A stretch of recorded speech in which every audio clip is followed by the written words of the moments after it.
Dan rasa bersalah itu, karena dihadirkan oleh kita, maka rasa bersalah yang kita hadirkan akan menyiksa kita. Jadi Tuhan yang Maha Pengasih, Allah yang Maha Cinta, tidak pernah menyiksa hambanya. Yang menyiksa kita adalah rasa bersalah yang diciptakan oleh diri kita sendiri. Jangan percaya sama orang-orang yang suka ngomong, katanya kalau kita berbuat dosa, maka kita akan diazab oleh Allah. Tuhan yang Maha Cinta, Tuhan yang Maha Pengasih, yang mengutus kita ke alam semesta ini atas nama cinta, dan kita diciptakan atas nama cinta, kita itu buah cinta. Syariatnya kita lahir ke dunia adalah ibu bapak kita berpelukan. Itu syariatnya. Disemaikan cinta itu pada ibu, disemaikan cinta itu pada ayah, dan dua orang yang bercinta ini berpelukan. Lahirlah kita. Jadi hasilnya kita ini adalah buah cinta. Bukan hasil pukul-pukulan, tapi hasil pelukan.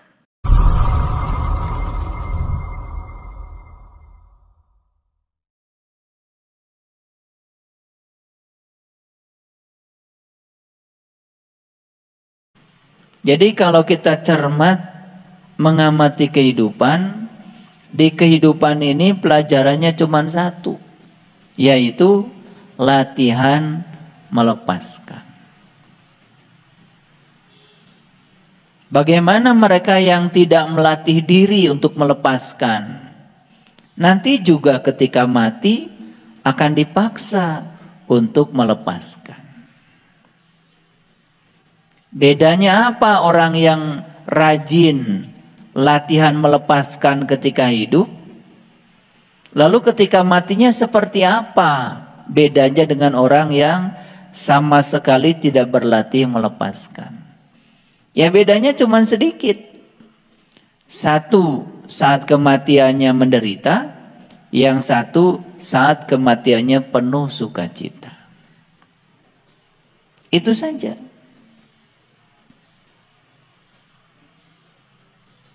Itu sebabnya sadar. Jangan terus mencari, jangan terus mengumpulkan, sementara tidak melatih diri untuk tidak melepaskan. Karena itu akan menjadi sumber penderitaan yang sangat dahsyat dan sangat luar biasa. Keengganan untuk melepaskan itulah sesungguhnya sumber penderitaan bagi semua makhluk, baik yang masih hidup maupun saat dia menghadapi sakaratul maut. Orang yang masih banyak ikatan ketika dia sudah sakaratul maut, dia akan mengalami penderitaan yang hebat di saat itu. Bukan sekedar mengalami penderitaan yang hebat, dia akan mengalami kondisi yang digambarkan dalam Al-Quran, sumun, bukmun, umyun, la yarjiun.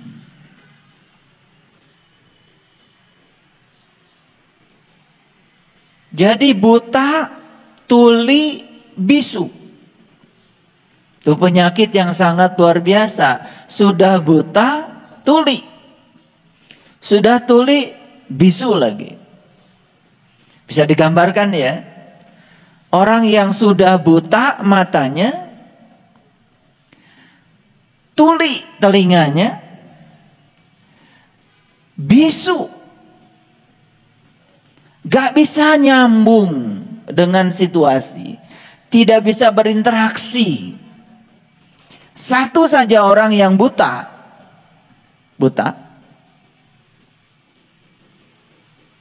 sulit berinteraksi. Tambah lagi penyakit kedua adalah tuli. Tambah lagi yang ketiga adalah bisu, coba. Gak nyambung. Yang paling berbahaya adalah gak nyambungnya dia dengan Allah. Yang paling berbahaya adalah gak nyambungnya dia dengan suara kebenaran yang ada dalam dirinya. Orang yang semacam ini la yarjiun, gak bisa pulang. Mati tapi gak bisa pulang.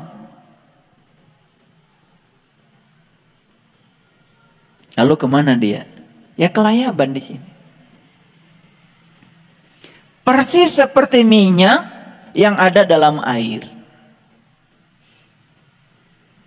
Ada dalam air, tetapi tidak bisa bersenyawa dengan air. Ada dalam air tapi nggak bisa nyambung dengan air. Ada dalam air tapi tidak merasakan keberadaannya bersama air. Ada dalam Allah tapi nggak nyambung dengan Allah. Ada dalam Allah tetapi tidak merasakan kontak dengan Allah. Tidak ada hubungan dengan Allah. Ada dalam Allah tetapi tidak mendengarkan suara kebenaran dari Allah. Itu namanya gak nyambung. Boleh. Mencari boleh. Mengumpulkan boleh. Tapi jangan sekedar latihan mencari dan mengumpulkan. Kita pun harus latihan untuk melepaskan. Apa yang harus dilepaskan? Yang harus dilatih dan dilepaskan cuma dua. Satu, latihan melepaskan materi. Wujudnya adalah uang, harta, dan segala yang kita kumpulkan. Itu satu. Dan yang paling berat ini yang kedua. Latihan melepaskan keakuan. Latihan melepaskan ego. Apa wujud keakuan dalam diri? Ada dua. Yang pertama adalah ketamakan, kerakusan.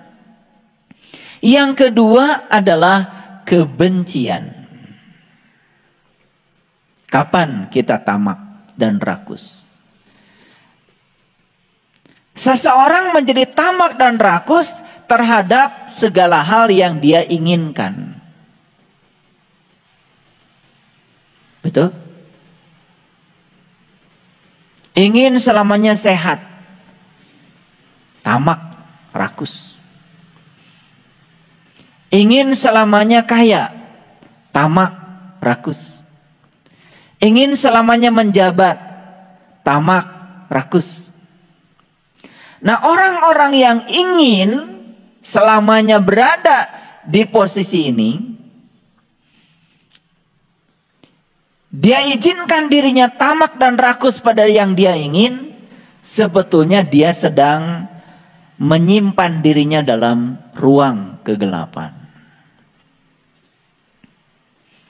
Dan ruang kegelapan yang kedua adalah kebencian.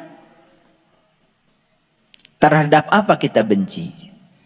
Terhadap segala sesuatu yang sangat tidak kita ingin, tetapi itu hadir dalam kehidupan kita. Akibatnya kita menjadi dua. Satu, mencengkram pada ketamakan. Yang kedua, menendang pada yang disebut dengan kebencian. Dua-duanya adalah ruang kegelapan. Itu nutrisi yang sangat hebat bagi ego dan keakuan. Itu nutrisi itu. Itu nutrisi itu. Nilai gizinya bagi keakuan sangat luar biasa. Boleh latihan mencari, boleh. Boleh latihan mengumpulkan, tapi juga harus diimbangi dengan latihan melepaskan.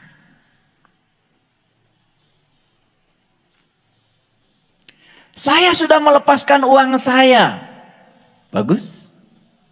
Di mana? Ya setiap hari. Di lingkungan di mana saya tinggal. Bagus. Apa niat Anda? Apa niatmu? Saya melepaskan uang saya biar orang memuji saya. Itu kemelekatan. Saya melepaskan harta saya biar saya dipandang baik sama orang lain. Itu pencitraan. Itu juga kemelekatan. Saya melepaskan uang saya biar saya dapat balasan yang sebanyak-banyaknya dari Allah. Konon katanya Kalau saya melepaskan uang saya di jalan Allah akan dikalikan 700 kali. Sehingga saya akan dapat pahala yang berlipat ganda. Itu juga kemelekatan. Melepaskan ya melepaskan. Tidak ada keinginan, tidak ada harapan. Itu namanya melepaskan. Kalau masih ingin pahala, itu namanya belum melepaskan. Kenapa saya bicara ini di awal pertemuan ini? Saya cuma khawatir saja. Ada orang-orang yang merasa sudah melepaskan, padahal sesungguhnya dia tidak sadar kalau dia sedang membangun kemelekatan baru. Dengan versi yang lebih baru. Dengan versi yang lebih canggih. Jadi siapapun orang yang memberi selalu ingin diumumkan, selalu ingin diketahui orang, dan orang harus berterima kasih pada dia. Dia sedang memberikan nutrisi pada egonya, dan ini adalah kegelapan.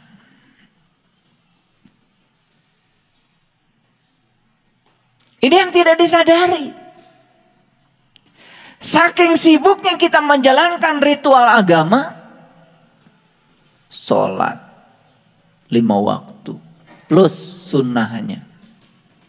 Malam bangun lagi tahajud, pagi sholat duha, sholat tobat, sholat hajat, syukrul wudhu. Bahkan tidak berhenti menyebut-nyebut nama Tuhan. Ngaji, baca Quran yang gak ngerti artinya. Sibuk, habis seluruh waktu. Bagaimanapun rajinnya kita melakukan itu semua,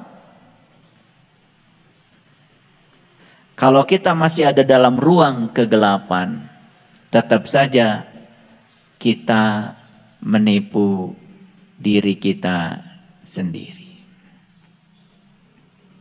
Dan orang yang masih menipu dirinya otomatis secara tidak sadar dia juga akan menipu orang lain.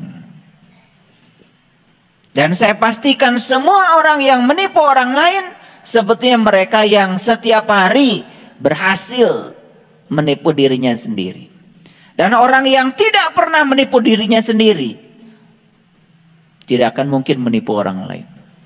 Dan semua orang yang menipu orang lain adalah mereka yang berhasil menipu dirinya sendiri. Dan menipu jelas menimbulkan ketidakbahagiaan. Silakan tanya. Semua orang yang menipu, walaupun dia membungkus upayanya dengan kain kehormatan, tetap saja dia tidak akan pernah bisa berbohong dengan dirinya sendiri.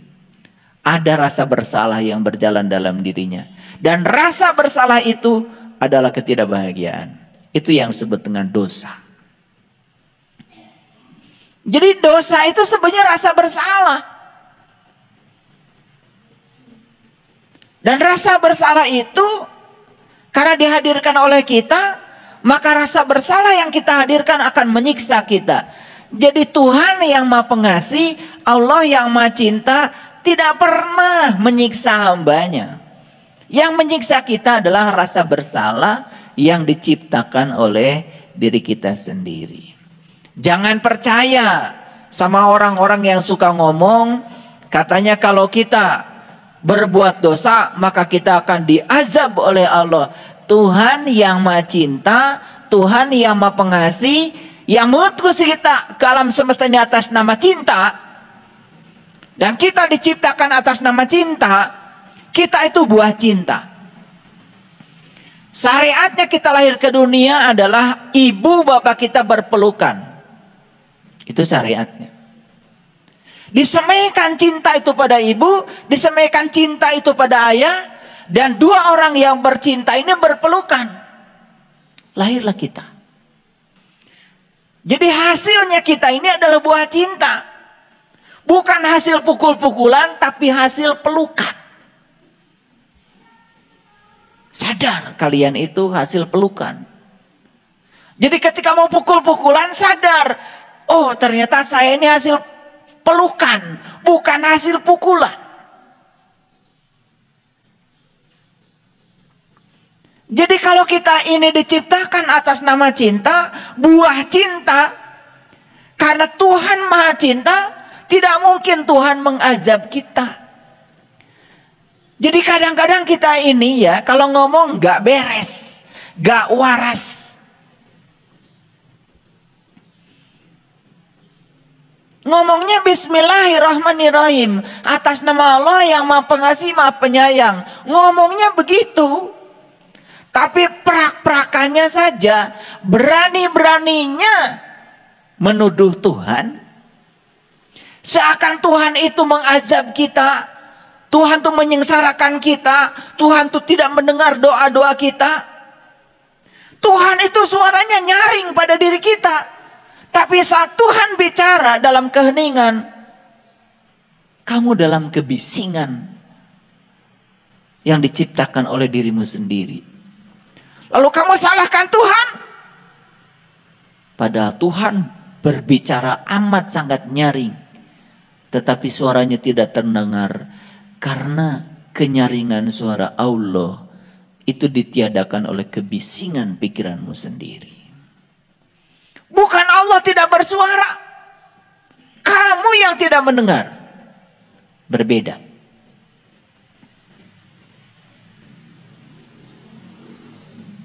Ini hal-hal kecil yang terkadang kalau tidak dibicarakan secara sistematik seperti ini, kita nggak ngerti.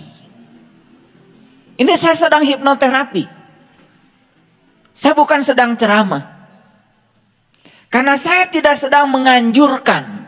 Saya juga tidak sedang melarang. Seorang guru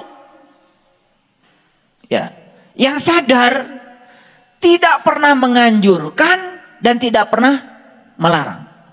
Hanya memberikan pernyataan. Para nabi, para rasul di zamannya tidak pernah ngancam-ngancam. Gak pernah.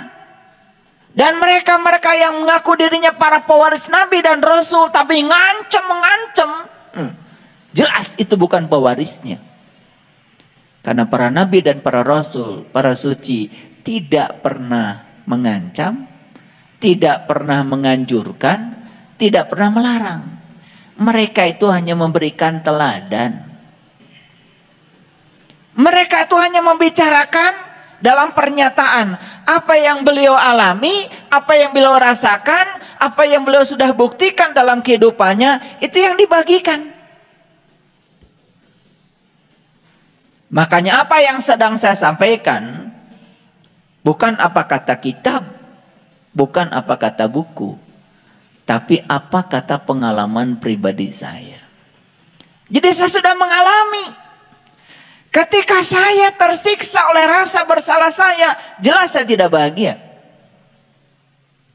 Dan kapan itu terjadi? Ketika saya sedang menipu diri saya sendiri. Oleh karena itu, hari ini kita akan berbicara kata yang sederhana dalam hidup. Namanya jujur. Kenapa saya angkat dalam topik pembicaraan hari ini? Ini penting. Dan setelah ini, tugas kita semua cuma satu. Introspeksi diri. Apakah kita ini jujur atau tidak jujur? Dan kalau tidak dibahas dulu, biasanya nggak ngerti. Semua orang mengatakan saya sudah jujur. Tar dulu. Ada ukurannya untuk mengukur saya jujur atau tidak jujur. Nah, oleh karena itu maka saya buat definisi jujur dalam bahasa yang sangat simpel. Jadi jujur itu adalah pikiran sama dengan perkataan sama dengan perbuatan. Sederhana bukan? Ulangi lagi ya Pak, jujur. Pikiran sama dengan, awas, ini pakai matematika nih. Sama dengan, identik. Sama dengan tuh awas. Rasakan kata itu. Jadi sama dengan, tidak ada yang beda sedikit pun. Jadi harus sama. Pikiran sama dengan perkataan, sama dengan perbuatan. Tahu pikiran? Nah, kita bahas dulu pikiran. Jangan-jangan nggak tahu. Karena kita kadang-kadang asal ngomong. Ada pikiran, ada otak. Beda. Otak itu adalah hardware-nya. Pikiran itu adalah software-nya. Otak itu adalah HP-nya. Nah, pikiran itu kira-kira program aplikasi yang diinstal ke dalam HP kita. Jadi di kita ini ada dua. Ada hardware-nya, ada software-nya. Dan hardware tidak akan pernah berfungsi kalau tidak ada software. Kenapa Anda harus beli HP yang mahal? Supaya bisa menampung berbagai program aplikasi yang canggih. Sehingga HP kita disebutnya smartphone. Namanya telepon cerdas.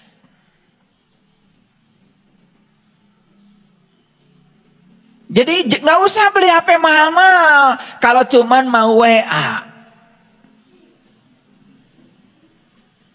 Tidak usah beli HP mahal-mahal kalau cuman foto, kirim foto ke orang lain lewat WA. Nggak usah. Yang biasa aja. Tidak sebanding dengan uang yang kita keluarkan.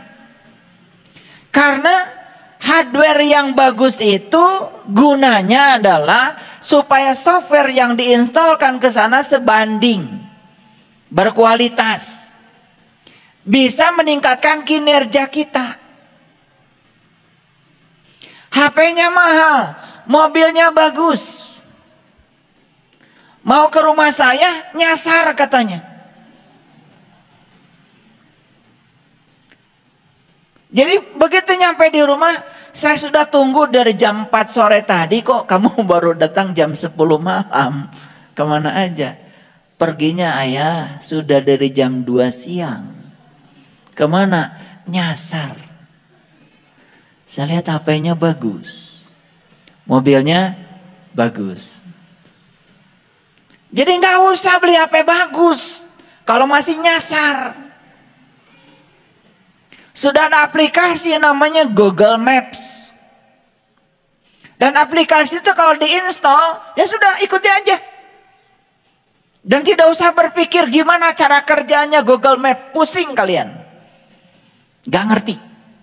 Itu harus belajar teori gravitasi. Harus belajar teori gravitasi. Harus belajar banyak hukum-hukum semesta. Di situ. Gak usah tinggal make aja udah gak bisa. HP-nya ceritanya mahal. Jadi kenapa tubuh kita harus sehat? Karena kalau tubuhnya sehat, maka program aplikasi yang diinstalkan ke dalam tubuh sehat, tubuhnya akan berdaya. Disebutnya manusia unggul.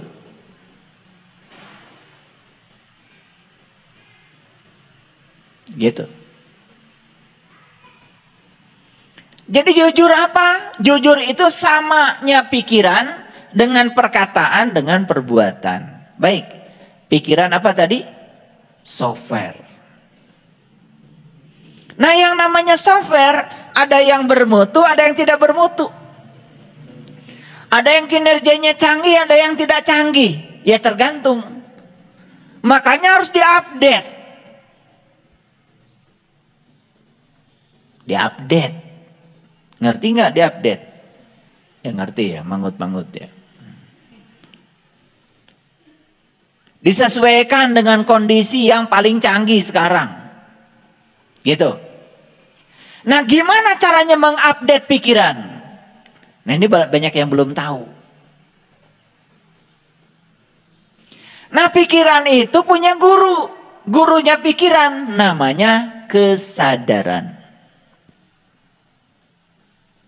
Jadi yang akan bisa mengupdate pikiran itu adalah kesadaran. Nah, pikiran itu adalah pelayan yang sangat bagus, tetapi dia adalah majikan yang paling berbahaya, pikiran. Itu sebabnya orang itu dikatakan telah menggunakan pikiran apabila pikirannya sudah dikendalikan oleh kesadaran. Nah, orang yang pikirannya belum dikendalikan oleh kesadaran, pikirannya jadi liar. Nah, pikiran yang liar, bahasa Qur'annya namanya syaiton.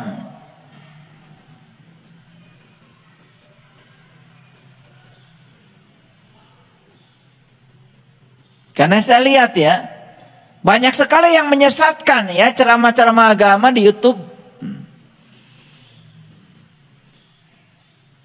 Awas, hati-hati katanya dengan kamar mandi, tempat tinggalnya setan.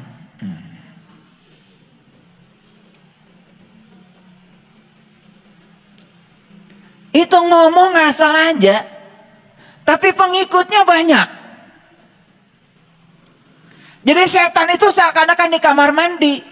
Kalau kamu tidak mau tergoda setan kan gampang, kunci aja kamar mandi, biar setannya nggak bisa keluar.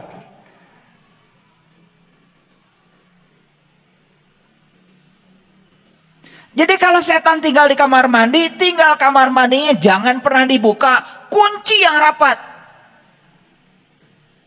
Coba, kalau kamar mandi dikunci, emang kamu nggak marah? Kalau kamar mandi dikunci, emang kamu nggak ngomongin orang? Kalau kamar mandi dikunci, emang kamu nggak kesel?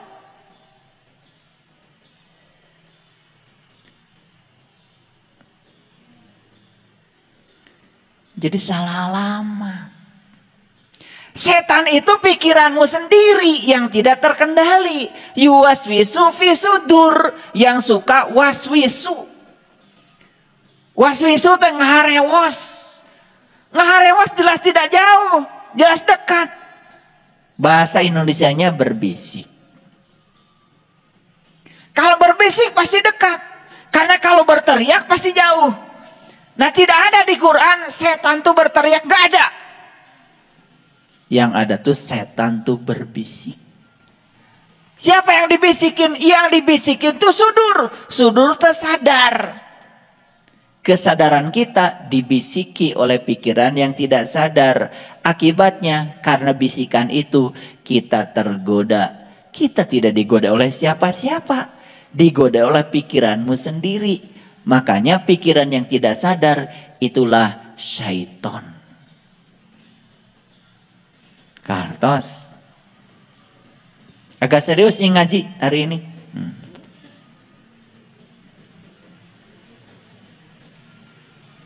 Paham ya?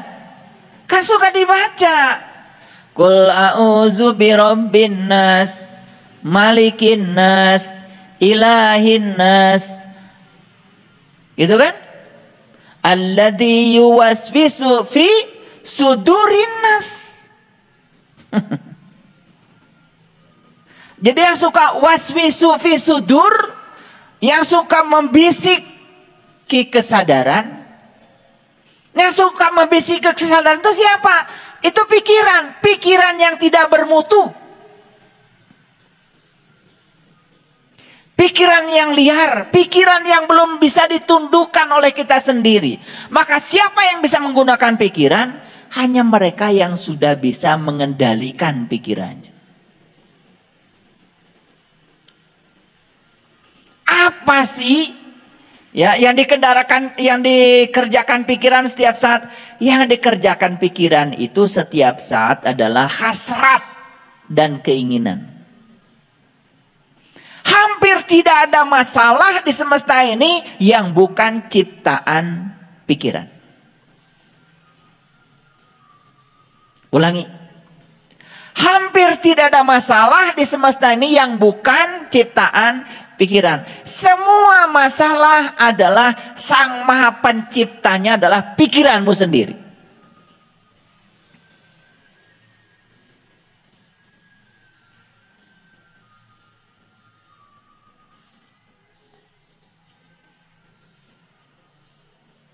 Kenapa cemberut? Bisnis. Kenapa bisnisnya rugi? Kenapa rugi kamu cemberut? Karena kamu hanya pengen untung.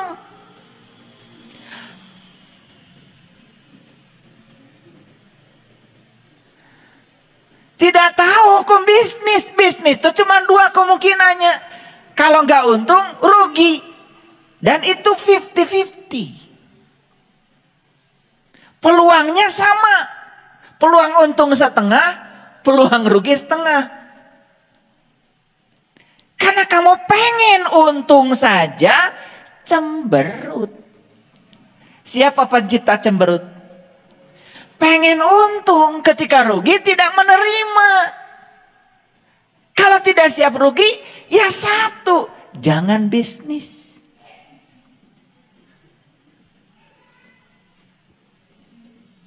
Paham? Iya. Makanya ada yang sombong tuh, anak muda datang ke rumah saya. Ayah, alhamdulillah. Kenapa? Saya tuh nggak pernah salah baca Quran, ayah. Kenapa? Karena saya nggak pernah baca.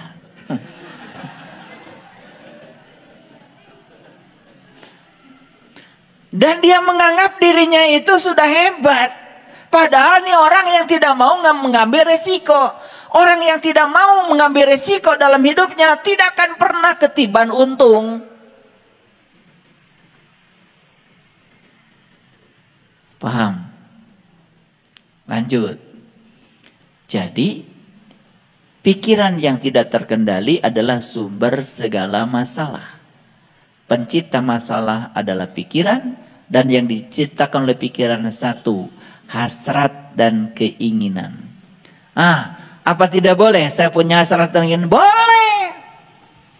Tapi harus ada pengendalinya.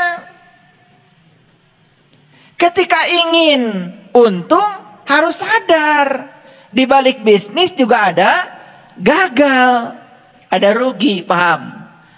Ketika didatangi salah satunya, ya biasa aja. Tidak usah melekat. Kan tidak menderita. Ayo sekarang, nanti pulang ke rumah, jawab pertanyaan saya, dan analisis dengan bagus, apa masalah saya hari ini, dan tolong perhatikan, masalahmu pasti berasal dari keinginan pikiranmu. Pasti.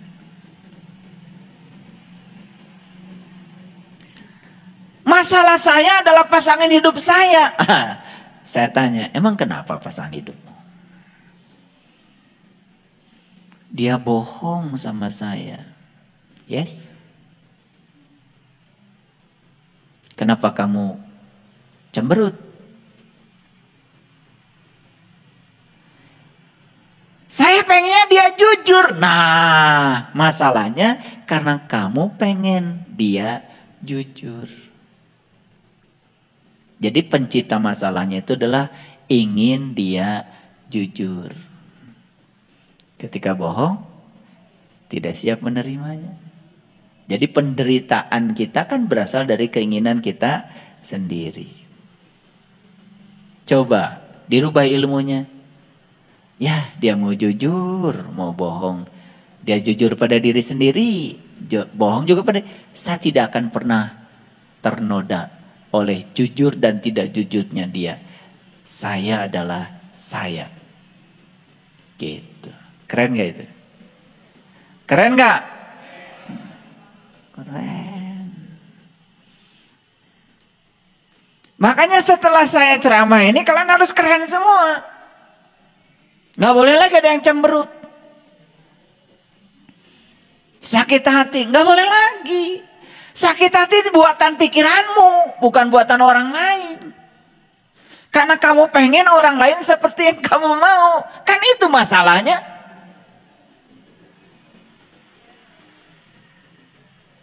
Ini ngaji kesadaran. Stop ya mengumpulkan banyak informasi di kajian saya. Percuma. Sekali lagi stop mengumpulkan banyak informasi di kajian saya. Stop juga menghafalkan kata-kata saya. Stop juga menulis semua yang saya katakan. Stop. Sadari saja.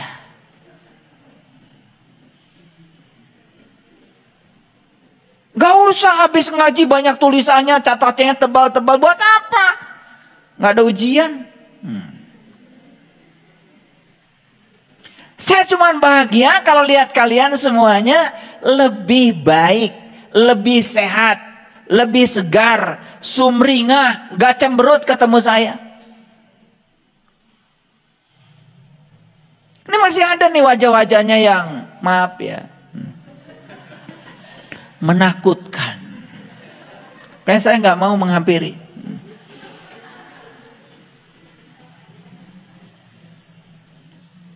Kayaknya ngajar setiap hari. Seminggu sekali nggak cukup. Raboga yang lalu ketemu saya seger. Seminggu nggak ketemu saya udah belepotan lagi ya. Nggak apa-apa, hari ini disegerin lagi.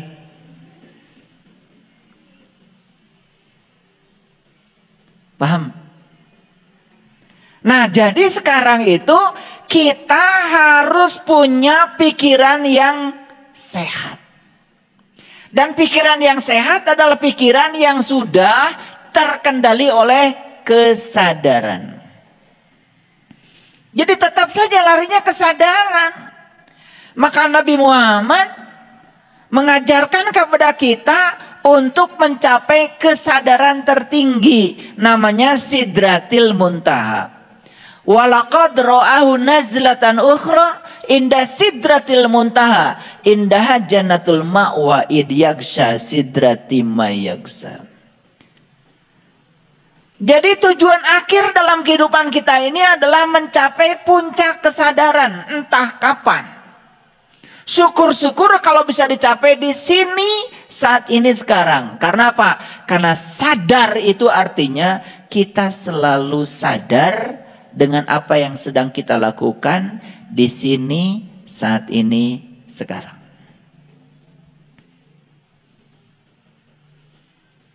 Nih. Ada kejadian sederhana. Ada yang tidak mengenakan nggak? Barusan sebelum kalian datang ke sini. Boleh satu orang acungkan tangan. Ada yang tidak mengenakan nggak? Sebelum ke sini. Apa?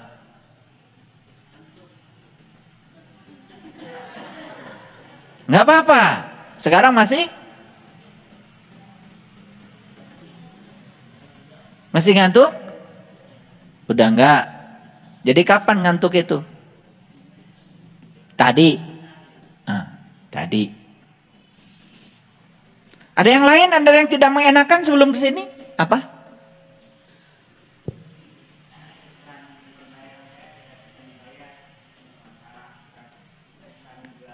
Oh ya, iklan. Oke. Kapan itu terjadi? Tadi pagi. Tadi kan? Tadi. Sekarang masih tidak enak? Masih. Lihat saya semuanya. Waktu tuh dimensinya cuma 3. Tadi, saat ini, nanti. Apa gunanya tadi? Gunanya tadi itu untuk belajar. Apa gunanya nanti? Nanti itu supaya lebih baik. Apa gunanya saat ini? Gunanya saat ini adalah belajar dari tadi untuk memperbaiki saat ini. Supaya nanti lebih baik. Ini mahal nih ilmu. Jadi kenapa masih tidak enak sekarang? Padahal tadi. kejadiannya tadi 2 menit yang lalu, sejam yang lalu, 2 jam yang lalu, itu tadi. Dan sekarang ya, harusnya yang tadi sudah lewat, itu cuma sejarah. 2 menit yang lalu itu sudah sejarah. Kondisimu tadi dengan kondisimu saat ini sudah berbeda. Nah, kenapa berfokus pada tadi? Karena tidak sadar saat ini sedang apa.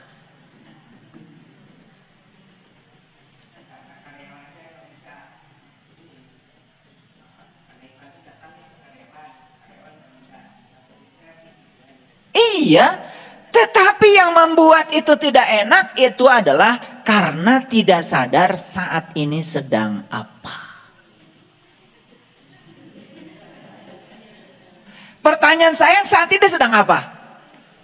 Sedang dengerin saya ceramah, sedang bernapas, sedang duduk, kan baik-baik aja. Baik-baik aja kan? Gak ada yang kurang. Ketawa, senyum, cuman karena pikiran sering diizinkan ke tadi, lalu saat ini menjadi hancur luluh oleh tadi. Ngeri gak? Sesederhana itu kok ngaji. Cuman yang sederhana ini gak pernah dibahas secara ilmiah. Akibatnya apa? Akibatnya kita ini ya ewu pakewu. Mana tadi, mana sekarang, mana nanti. Gitu. Ini saya ambil contoh nih, contoh yang sederhana. Saya bikin ruang kantor di atas lantai 2. Nah, ruang kantor itu bekas WC.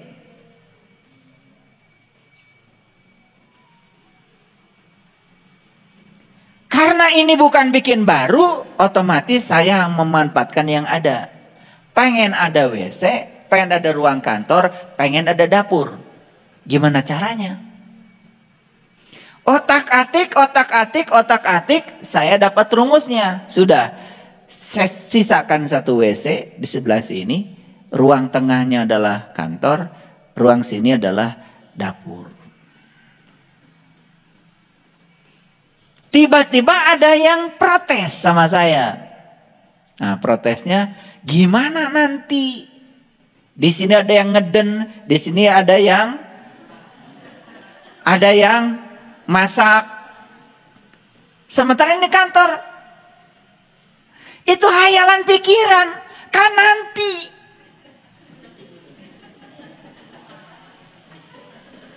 Yang membuat kamu pusing itu apa? Nanti. Itu hayalan pikiranmu. Belum tentu terjadi. Yang ngeden belum tentu di situ kok, siapa tahu di rumahnya. Lah kenapa jadi pusing? Kan itu nanti. Ada maksud saya? Jadi jawaban saya sederhana. Lah kan itu nanti. Nanti itu belum tentu terjadi. Siapa tahu malah kita pun yang ngomongnya udah mati. Lah kenapa khawatir? Kan yang selalu sekalian khawatirkan tuh nanti. Ini ngerti nggak? Nah, makanya ilmunya dari saya sederhana saja.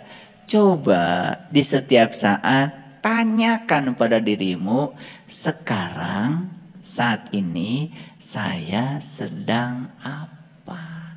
Coba, damai. Itu yang dimaksud dengan kebahagiaan selalu dari dalam. Nah, ketika kamu berpikir nanti yang belum terjadi, atau berpikir tadi yang sudah terjadi, kamu sedang mengizinkan dirimu lari ke masa lalu dan masa depan dan tidak hadir di sini. Berarti kamu sedang mengizinkan dirimu dalam keadaan ketidakbahagiaan. Jadi bahagia itu sederhana. Bahagia itu adalah hadir di sini, saat ini, sekarang. Sadar saya sekarang sedang apa. Gitu aja bahagia. Lah kalau saya dapat uang itu senang.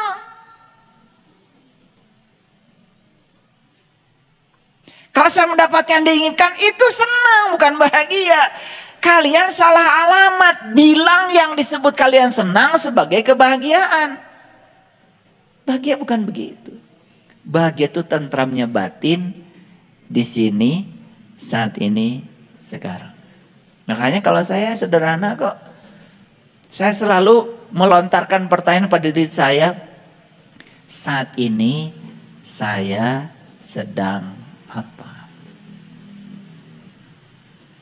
Makanya harus ada slow motion. Harus ada slow motion. Nih lihat ini. Kalau tangan saya digerakkan ke sini kemudian dipoto.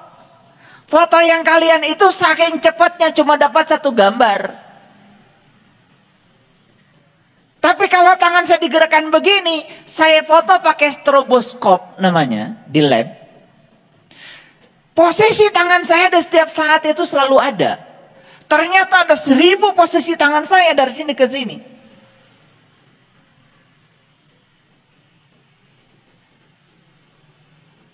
Sebetulnya HP kalian itu bisa jadi stroboskop.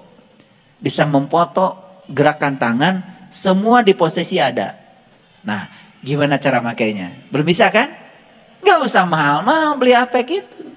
Yang murah aja. Apalagi cuma ngitung. Beli aja kalkulator yang 3.000 atau 5.000 berapa itu. Buatan Cina. Paham? Nah makanya slow motion pikiran kita. Jadi sebetulnya sadar bahwa kita bukanlah pikiran. Kita adalah si pengamat bagi pikiran.